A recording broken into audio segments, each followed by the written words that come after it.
It's always sad to see an injured bird or a baby bird that's fallen from the nest. There are volunteers in Hawaii who spend their own time and money rescuing and rehabilitating rescued birds.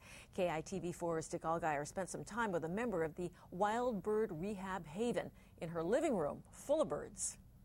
Is happy to be alive. Leslie Wood's living room in Mililani is full of wild birds. She's caring for about 40 right now, and she's just one member of the Wild Bird Rehab Haven. There are at least a dozen other bird babysitters who have homes full of birds. Leslie has doves and a myna bird, and she specializes in beautiful little majiros, or Japanese white-eyes. I guess you could say I have fallen in love with birds. I really do like the birds, and I really enjoy.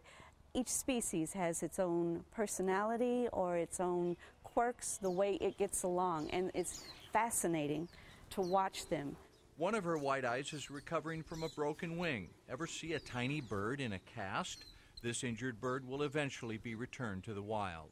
This one is named Parker. He was going to be put to sleep, but the vet heard him singing and said if it sings, it wants to live. So Parker has a home with Leslie.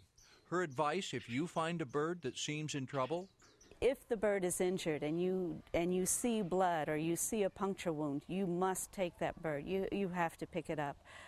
Try to keep it warm, calm, and quiet, and put it in a small box to limit its movement. So call the Humane Society or the Wild Bird Rehab Haven. But if you see baby birds that look like they're just having trouble flying, they may just be learning, gaining strength. Leave them alone. Wild Bird Rehab Haven needs help.